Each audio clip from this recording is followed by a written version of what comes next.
friends, welcome to Madras Samayal. இன்னைக்கு நம்ம மெட்ராஸ் சமையல்ல கிறிஸ்மஸ் ஸ்பெஷல் நல்ல சூப்பரான நல்ல மாய்ஸ்டான கிறிஸ்மஸ் கேக் பண்ண போறோம். நம்ம ஏற்கனவே ட்ரெடிஷனல் ப்ளம் கேக் வந்து நம்ம மெட்ராஸ் சமையல்ல நிறைய பண்ணியிருக்கோம். அதனால இந்த வருஷம் கொஞ்சம் மாடர்ன் ட்விஸ்ட் கொடுத்து சாக்லேட் ப்ளம் கேக் பண்ண போறோம். இது வந்து நல்ல ஒரு ரிச்னஸோட நல்ல ஒரு மாய்ஸ்டா ரொம்ப சூப்பரா இருக்கும். இப்போ இந்த கேக் பண்றதுக்கு ஃபர்ஸ்ட் வந்து நம்ம உலர்ந்த திராட்சையை வந்து ரெடி பண்ணனும். அதுக்கு நான் இன்னைக்கு வந்து 1 கப் கருப்பு உலர்ந்த திராட்சை எடுத்துர்க்கேன். Black raisins எடுத்துர்க்கேன். இது வந்து 150 கிராம். இது கூடவே இந்த திராட்சை வேகிறதுக்காக 3/4 கப் போல தண்ணி சேர்த்துக்கோங்க. அதுக்கு அப்புறமா ஒரு 1/4 கப் வெண்ணெய். இது வந்து 50 கிராம். எல்லாத்தையும் சேர்த்துட்டு இந்த உலர்ந்த திராட்சை வந்து நல்லா வெந்து வரணும். நல்லா சாஃப்ட்டா வெந்து வரணும். இப்போ பார்த்தோம் அப்படினா தண்ணி எல்லாம் போய் திராட்சை வந்து நல்லா வெந்து வந்திருக்கு. அந்த பட்டர் மட்டும் அப்படியே இருக்கு. சோ இந்த ஸ்டேஜ்ல நம்ம ஸ்டவ் ஆஃப் பண்ணிட்டு இது ஆறுனதுக்கு அப்புறமா ஒரு மிக்ஸி ஜார்ல மாத்திட்டு நல்லா அரைச்சி இந்த மாதிரி எடுத்துட்டு வந்திருக்கேன். பாருங்க இப்படி நம்ம சேக்கும்போது கேக் வந்து நல்லா சாஃப்ட்டா இருக்கும். அப்படியே வந்து அந்த நல்ல ஒரு மாய்ஸ்சர் வந்து அந்த கேக்ல அப்படியே மெயின்टेन ஆகும். இப்போ ஒரு மிக்சிங் பவுல்ல 3 முட்டை சேர்த்துக்கோங்க. பெரிய சைஸ் முட்டையில 3 எடுத்துர்க்கேன். சேர்த்துட்டு இத வந்து நம்ம நல்லா ஃபர்ஸ்ட் கலந்து வச்சிரலாம். சேர்த்துட்டு முட்டையை நல்லா பீட் பண்ணதுக்கு அப்புறமா இதல நம்ம ரெடி பண்ணி வச்சிருக்கோம்ல உலர் திராட்சை அந்த பேஸ்ட்.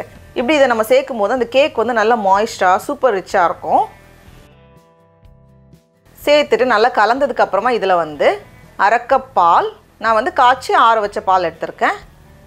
கூடவே 1/2 கப் எண்ணெய். நான் வந்து சன்ஃப்ளவர் எண்ணெய் எடுத்துர்க்கேன். கடைசியா 1 கப் சர்க்கரை. இது வந்து 200 கிராம். கடைசியா 1 டேபிள்ஸ்பூன் வெனிலா எக்ஸ்ட்ராக்ட். எல்லாத்தையும் சேர்த்துட்டு மறுபடியும் இத வந்து ஒரு வாட்டி நம்ம நல்லா கலந்து வச்சிரலாம்.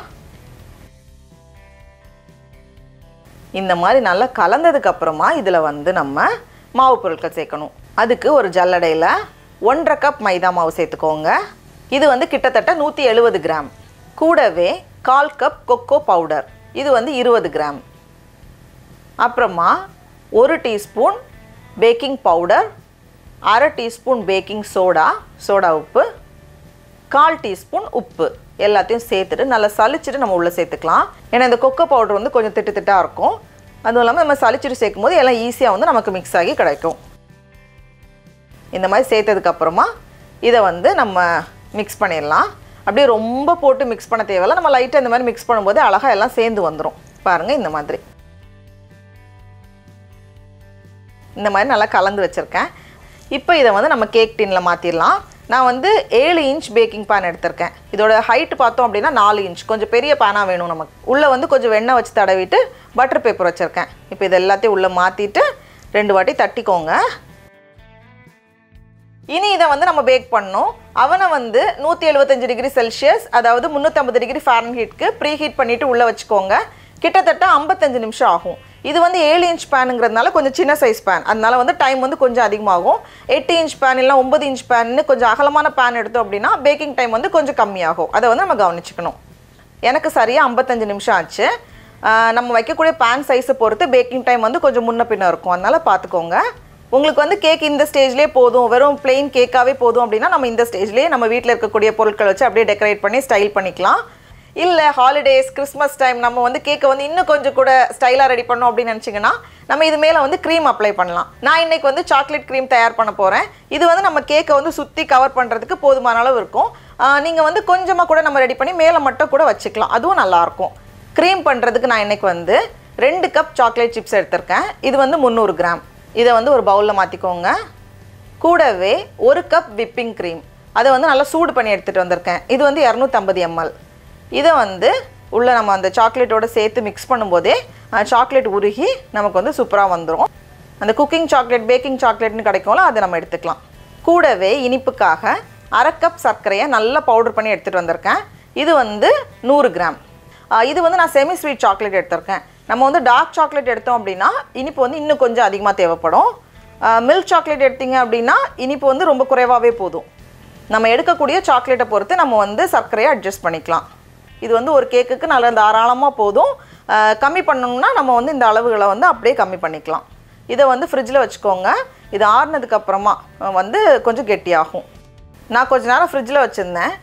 க்ரீம் வந்து நல்லா செட் ஆகி வந்திருக்கு. இத வந்து நம்ம அப்படியே கேக் மேல அப்ளை பண்றதனால ஓகே தான். நல்லா கரெக்ட்டா ஸ்ப்ரெட் பண்ண வரும். அப்படி இல்லைன்னா நம்ம வந்து ஒரு ஒயர் விஸ்கில்லாம் வந்து இந்த மாதிரி எலக்ட்ரிக் பீட்டர் வச்சு ஒரு 2 நிமிஷம் நம்ம பீட் பண்ணும்போது இன்னும் கொஞ்சம் கூட அந்த காற்றெல்லாம் போய் நல்லா இன்னும் கொஞ்சம் கூட லைட்டாக இருக்கும். நமக்கு வந்து எப்படி ப்ரிஃபரன்ஸோ அதுக்கேற்ற மாதிரி சேர்த்துக்கலாம். இந்த மாதிரி பீட் பண்ணும்போது பாருங்கள், ஃபஸ்ட்டு வந்து கொஞ்சம் டார்க் கலர்லேருந்து லைட் கலராக வந்திருக்கு. அந்த காற்று ஏரெல்லாம் உள்ளே போய் நல்லா ஒரு க்ரீமியாக இந்த மாதிரி விப்பாகி வந்திருக்கு. இப்போ நம்மளோட கேக் எடுத்து நான் கட் பண்ணி காமிக்கிறேன் பாருங்கள். கேக்கை வந்து அப்படியே தலைகீழ கவுத்தி வச்சுக்கோங்க. அப்போ தான் வந்து மேலே வந்து கொஞ்சம் பல்ஜாகி இருக்கிறது வந்து அப்படியே செட்டில் ஆகிரும். இதை வந்து 2 பீஸாக நம்ம வந்து கட் பண்ண போகிறோம். பாருங்கள் எவ்வளோ சூப்பராக இருக்குன்னு. இதை வந்து சும்மாவே அப்படியே சாப்பிட்றலாம். நம்ம பீஸ் போட்டு வச்சோம் அப்படின்னா டக்குன்னு காலி ஆயிரும். நம்ம வந்து கூட இன்னும் கொஞ்சம் ஒரு ஸ்டெப் எக்ஸ்ட்ரா போகணுன்னா நம்ம இதெல்லாம் பண்ணலாம். கேக் வந்து ரொம்ப நல்லாயிருக்கும். அது நம்ம வந்து ப்ளெயினாகவும் சர்வ் பண்ணிக்கலாம். இல்லை நம்ம ஹாலிடேஸ்க்கு கொஞ்சம் ஃபேன்சியாக பண்ணணும் அப்படின்னு நினச்சிங்கன்னா நம்ம அடுத்த ஸ்டேஜ் போகலாம். இது வந்து நம்ம ரெடி பண்ணி வச்சுருக்க க்ரீம் நமக்கு எவ்வளோ வேணுமோ அதை வந்து அப்படியே இதில் வந்து சேர்த்துடலாம். சேர்த்துட்டு அப்படியே லெவல் பண்ணிக்கோங்க. இதில் வந்து உங்களுக்கு நட்ஸ் வேணும்னாலும் நம்ம நட்ஸ் சேர்த்துக்கலாம். நான் வந்து வெறும் சாக்லேட் ஃப்ளேவரில் கொஞ்சம் ப்ளெயினாக பண்ணுறேன். நம்மளுக்கு விருப்பத்துக்கு ஏற்ற மாதிரி நம்ம வந்து கேக்கை ரெடி பண்ணலாம். கொஞ்சம் அங்கங்கே கொஞ்சம் நட்ஸ் கடி பண்ணணும்னு நினச்சிங்கன்னா நம்ம கேக் பேக் பண்ணும்போதே அதுக்குள்ளவே வந்து நம்ம கொஞ்சம் முந்திரி பருப்பு, பாதாம் அதெல்லாம் கூட சின்ன சின்னதாக சாப் பண்ணி நம்ம சேர்த்துக்கலாம். இல்லைனா டூட்டி ஃப்ரூட்டி இருக்குல்ல, அதுவும் நம்ம சேர்த்துக்கலாம். நமக்கு வந்து எப்படி விருப்பமோ அது மாதிரி நம்ம கேக்கை ரெடி பண்ணலாம். மேலேயும் வந்து அப்படியே க்ரீம் வச்சு ஸ்ப்ரெட் பண்ணிவிட்டு ஓரங்களை வந்து ஃபஸ்ட்டு வந்து ஒரு க்ரம் கோட்டிங் மாதிரி லேஸாக கொடுக்கணும். கொடுத்துட்டு அதுக்கப்புறம் நம்ம வந்து பண்ணுறதுக்கு ஈஸியாக இருக்கும். ஒருவேளை நமக்கு வந்து க்ரீம் அப்ளை பண்ணும்போது லேஸாக உருகுது அப்படின்னு நினச்சிங்கன்னா நம்ம வந்து ஃப்ரிட்ஜில் வச்சுட்டு அப்படியே எடுத்துக்கலாம். அப்போ வந்து கொஞ்சம் நமக்கு வந்து ஒர்க் பண்ணுறதுக்கு கொஞ்சம் கூட ஈஸியாக இருக்கும். அப்புறமா இந்த ஓரங்களை வந்து ரொம்ப அப்படியே பாலிஷாக பண்ணாமல் ஒரு சின்ன டெக்ஸ்சர் கொடுக்குற மாதிரி இப்படி நம்ம பண்ணும்போது நல்லாயிருக்கும். அது பார்க்குறதுக்கு நல்லாயிருக்கும். இப்போ இது மேலே வந்து நமக்கு சிம்பிளான டெக்கரேஷன்ஸ் வேணும்னா அது மாதிரி நம்ம க்ரீம்லேயே பண்ணி வச்சுக்கலாம். ஆனால் நம்ம இன்றைக்கி வந்து ஒரு பைன் கோன் ரெடி பண்ண போகிறோம். இதை வந்து ஒரு ஆங்கிளில் பார்க்குறதுக்கு அப்படியே பைன் கோன் மாதிரி இருக்கும். இன்னொரு ஆங்கிளில் பார்க்குறதுக்கு லைட்டாக முள்ளம்பண்ணி மாதிரி இருக்கும். நம்ம பார்க்குற விதத்தில் இருக்குது. இப்போ இந்த பைன் கோன் பண்ணுறதுக்கு நான் இன்றைக்கி வந்து 50 கிராம் கண்டென்ஸ்டு மில்க் எடுத்திருக்கேன். அதே அளவுக்கு 50 கிராம் சாக்லேட் எடுத்திருக்கேன். இது ரெண்டையும் வந்து நம்ம சூடு பண்ணும்போது அந்த கண்டென்ஸ்டு மில்க் உருகி அந்த சாக்லேட்டும் உருகி வரும். இதை வந்து நம்ம ஒரு பேனில் லைட்டாக மிதமான தீயில் வச்சுட்டு நம்ம சூடு பண்ணிக்கலாம். அப்படி இல்லைனா நம்ம மைக்ரோவேவும் பண்ணிக்கலாம். இதில் வந்து நமக்கு 2 பீஸ் கிடைக்கும். 50 கிராமில் பண்ணும்போது நமக்கு 2 பீஸ் பண்ணலாம்.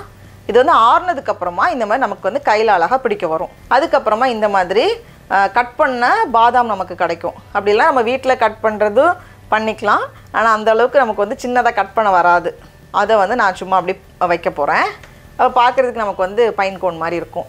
அப்படி இல்லைனா இதுக்கு பதிலாக நம்ம வந்து சாக்கோஸும் யூஸ் பண்ணலாம். அதுவும் வந்து பார்க்குறதுக்கு அப்படியே பைன் கோன் மாதிரி தான் இருக்கும். அந்த சாக்கோஸ் இருக்கும்ல கொஞ்சம் வளைஞ்சி சும்மா ஒரு ஸ்டைலுக்கு எப்போ ஒரே மாதிரி டிசைன் பண்ணுறதுக்கு நம்ம வந்து அப்பப்போ கொஞ்சம் இந்த மாதிரி பண்ணால் கொஞ்சம் பந்தாவாக இருக்கும்ல, அதுக்காக தான் இந்த மாதிரி ஷேப் பண்ணி வச்சுக்கோங்க. இதை நம்ம சும்மாவே சாப்பிட்றதுக்கு நல்லாயிருக்கும். ட்ரஃபிள் மாதிரி ரொம்ப நல்லாயிருக்கும். ரெடி பண்ணியாச்சு. இது ஆறுனதுக்கப்புறமா நல்லா ஹார்டாக செட் ஆகி வந்துடும். இப்போ இதை தூக்கி அப்படியே நம்மளோட கேக் மேலே வச்சிடலாம். பாருங்கள், அப்படியே இதை நான் வந்து கட் பண்ணி காமிக்கிறேன். சாக்லேட் கேக்னாலே நம்ம எல்லாருக்கும் ரொம்ப பிடிக்கும். அதுலேயும் வந்து அந்த ரெய்சின்ஸ் இன்ஃப்யூஸ் பண்ணி பண்ணும்போது ரொம்ப ரொம்ப நல்லாயிருக்கும். சடா, அவ்வளோதான். நம்மளோட கேக் பாருங்கள் எவ்வளோ சூப்பராக ரெடியாக இருக்குன்னு. இதை பாருங்களேன்.